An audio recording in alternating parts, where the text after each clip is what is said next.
याद है जालिम सिंह, एक दिन इसी दलदल में मेरा जन्म हुआ था और मेरी चीखें आसमान पर नक्श होकर रह गई थी। बहुत खूब, तुम सिर्फ नाम का ही शेरा नहीं हो। ओ तेरी महफिल में ही तुझको, मैं जिस महफिल में आता हूँ जो चाहता हूँ। पुराना दौर हो या आज का नया दौर, हर फिल्म मेकर्स का कोई न कोई फेवरेट स्टार होता है जिसके साथ वे फिल्में बनाना पसंद करते हैं। वैसे कई बार यारी दोस्ती में भी लगातार फिल्में बन जाती हैं, तो कई बार मेकर्स किसी स्टार को खुद के लिए लकी मान कर भी लगातार फिल्में बनाते रहते हैं। बस फिर ऐसे ही डायरेक्टर प्रोड्यूसर राजकुमार कोहली के फेवरेट और लकी स्टार थे सुनील दत्त और रीना रॉय, जिनके साथ ही से पहले राजकुमार कोहली ने नागिन, मुकाबला और जानी दुश्मन जैसी multi starrer back to back कामयाब और पॉपुलर फिल्में बनाई थी। बस फिर इसके बाद 80 के दशक में भी राजकुमार कोहली ने जब मल्टी स्टारर फिल्मों से अपना खाता खोलना चाहा, तो अपने फेवरेट सुनील दत्त और रीना रॉय को ही कास्ट किया और साथ में कास्ट किया धर्मेंद्र व जितेंद्र को। हालांकि अब धर्मेंद्र तो राजकुमार कोहली के डायरेक्शन में पहली बार काम कर रहे थे, लेकिन जितेंद्र इससे पहले नागिन और जानी दुश्मन जैसी फिल्में कर चुके थे। वैसे नागिन में तो जितेंद्र स्पेशल अपीयरेंस में थे, लेकिन जानी दुश्मन में उन्होंने साइड हीरो का रोल निभाया था। अब ऐसा बताया जाता कि राजकुमार कोहली के डायरेक्शन में नागिन व जानी दुश्मन जैसी फिल्में करने के बाद जितेंद्र बदले की आग में अपने रोल से खुश नहीं थे। बस इसीलिए जितेंद्र एक दिन की शूटिंग करने के बाद फिल्म छोड़ना चाहते थे, क्योंकि जितेंद्र को लग रहा था कि उनके मुकाबले सुनील दत्त और धर्मेंद्र का रोल ज्यादा दमदार है, और जबकि उनका रोल केवल एक साइड हीरो जैसा है। बस इसलिए जितेंद्र एक दिन की शूटिंग करने के बाद फिल्म छोड़ना चाहते थे, और इसलिए बकायदा उन्होंने राजकुमार कोहली को नोटिस भी भेज दिया था कि वे फिल्म नहीं करना चाहते। जिसके बाद फिर कोहली ने जितेंद्र से कहा कि उन्हें कोई प्रॉब्लम नहीं, बस वे तैयार हुए सेट का पैसा लौटा दे जो उनके जाने से फिर बर्बाद हो जाएगा। अब ऐसा बताया जाता कि जितेंद्र इस पर सहमत भी हो गए थे, लेकिन राजकुमार कोहली ने जब ये समझाया कि उनका रोल बिल्कुल वैसा ही है जैसा उन्हें सुनाया गया है, तो कुछ टाइम बाद जितेंद्र शूटिंग पर वापस तो लौट आए, लेकिन इसके बाद प्रॉपर डेट्स नहीं दे पाए, जिस वजह से फिर शूटिंग कुछ टाइम के लिए डिले भी हो गई थी। वैसे बदले की आग फिल्म की शूटिंग के दौरान राजकुमार कोहली और जितेंद्र के बीच हुई कंट्रोवर्सी को देखते हुए मीडिया ने भी तरह तरह की बातें छापना शुरू कर दिया, और यहाँ तक छापा गया कि जितेंद्र ने एक टाइम फिल्म छोड़ने का फैसला इसलिए किया था क्योंकि दरअसल राजकुमार कोहली ने जितेंद्र समेत कई कलाकारों को बगैर फीस दिए शूटिंग शुरू कर दी थी।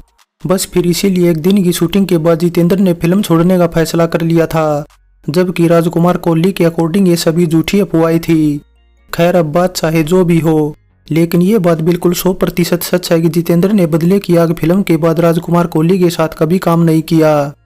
वैसे अब जितेंद्र के साथ काम न करने से राजकुमार कोहली को कोई खास फर्क नहीं पड़ा, क्योंकि उनकी यारी अब धर्मेंद्र से हो गई थी, और धर्मेंद्र के साथ राजकुमार कोहली ने इसके बाद बैक टू बैक नौकर बीवी का, राज तिलक, जीने नहीं दूंगा और इंसानियत के दुश्मन के अलावा 90 के दशक में विरोधी फिल्म में भी साथ काम किया था। वैसे धर्मेंद्र के साथ दोस्ती होने से राजकुमार कोहली को एक जो सबसे बड़ा फायदा मिला वो ये कि सनी देओल भी उनकी फिल्में करने को तैयार हो गए, और सन्नी को लेकर राजकुमार कोहली ने इंतकाम और कहर के अलावा अपने डायरेक्शन में बनी लास्ट फिल्म जानी दुश्मन एक अनोखी कहानी में भी कास्ट किया था। लेकिन अब एक बात यह भी है कि सनी देओल और राजकुमार कोहली को एक दूसरे का साथ कभी रास नहीं आया, क्योंकि धर्मेंद्र के साथ कई हिट फिल्में देने वाले राजकुमार कोहली सनी देओल के साथ एक भी हिट फिल्म नहीं दे पाए थे। इसके अलावा एक बात यह भी है कि बदले की आग सुनील दत्त और धर्मेंद्र की साथ में पहली फिल्म थी, जिसके बाद दोनों ने राज तिलक, वतन के रखवाले, विरोधी और क्षत्रिय जैसी फिल्मों में साथ काम किया था, जिसमें केवल क्षत्रिय ही इकलौती ऐसी फिल्म थी जो राजकुमार कोहली के डायरेक्शन में नहीं बनी थी, वरना बाकी सभी फिल्मों के डायरेक्टर राजकुमार कोहली ही थे। राजकुमार कोहली की इससे पहले आई नागिन हो या जानी दुश्मन, सुनील दत्त दोनों ही फिल्मों के क्लाइमैक्स में खलनायक से दो हाथ करते नजर आए थे।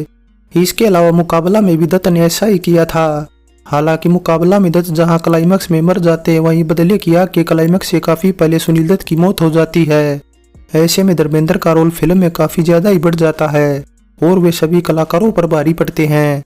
वैसे अब धर्मेंद्र का रोल ज्यादा दमदार होने से राजकुमार कोहली क्लाइमैक्स को लेकर उलझे हुए थे, इसलिए उन्होंने फिल्म के 2 क्लाइमैक्स भी शूट किए थे, जिसमें एक में तो उनकी मौत हो जाती, जबकि दूसरे में उन्हें बूढ़े के रोल में जेल से बाहर आते दिखाया जाता है। ऐसे में राजकुमार कोहली ने अपनी टीम मेंबर के सुजेशन से वह काफी सोच विचार कर दूसरे क्लाइमैक्स को ही सेलेक्ट किया था, जिसमें धर्मेंद्र बूढ़े होकर जेल से बाहर आते दिखाए जाते हैं। क्योंकि दरअसल सभी का ये विचार था कि सुनील दत्त के करैक्टर के मरने के बाद धर्मेंद्र के भी करैक्टर को मारना ठीक नहीं रहेगा। हालांकि ये बात अलग है कि VHS में धर्मेंद्र को मरते ही दिखाया गया था। इसके अलावा एक बात यह भी कि बदले की आग फिल्म को सुनील दत्त ने अमेरिका से लौटकर नरगिस के मरने के बाद 1981 में साइन किया था, और जबकि इसके उलट फिल्म की घोषणा साल 1980 में हुई थी, और तब इसमें मेन खलनायक के तौर पर अजीत को साइन किया गया था। लेकिन अचानक दिल का दौरा पड़ने से अजीत को फिल्म छोड़नी पड़ी, जिसके बाद राजकुमार कोहली ने कादर खान को साइन कर लिया। अब कादर फिल्म में डबल रोल में थे और उन्होंने नेगेटिव और पॉजिटिव दोनों ही तरह का रोल निभाया था। इसके अलावा अभिनेत्री शोभना, जिनका तब डायरेक्टर अनिल शर्मा से अफेयर चल रहा था, उन्हें भी बदले की आग में एक रोल ऑफर किया गया था, लेकिन उन्होंने मना कर दिया क्योंकि अनिल शर्मा उन्हें मेन हीरोइन के तौर पर लॉन्च करना चाहते थे। लेकिन अनिल शर्मा का काम काफी स्लो पड़ने से शोभना को तेरी मेहरबानियां और हकीकत समेत कई फिल्मों में छोटे मोटे रोल करने को मजबूर होना पड़ा था।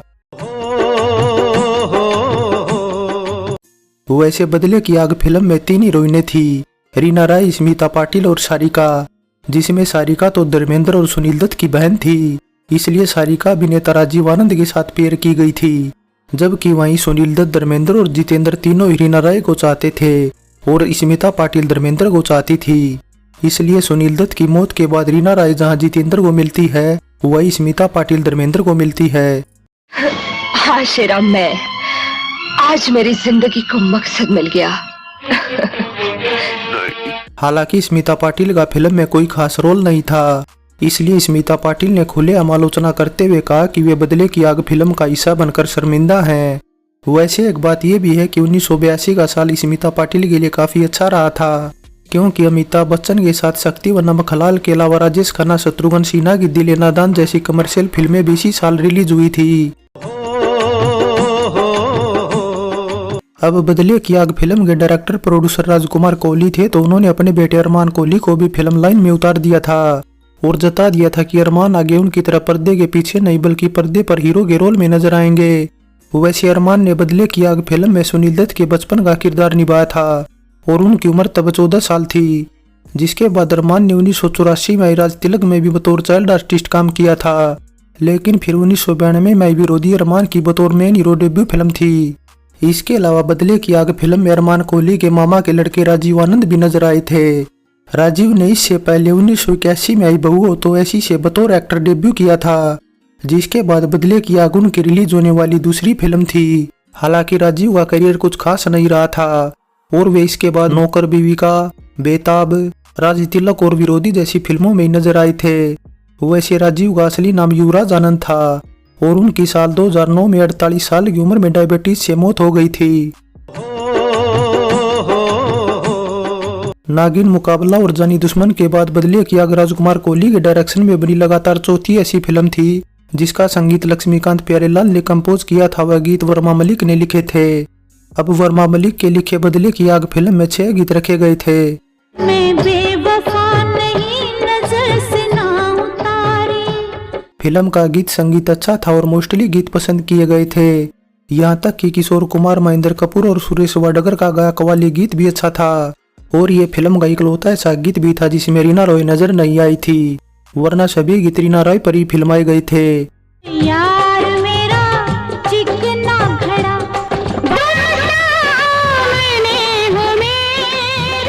फाइनली जैसा फिल्म का टाइटल बदले की आग उसी के जैसी फिल्म बदले पर मिलने बिछड़ने पर और एक्शन ड्रामा से भरी एक अच्छी फिल्म थी।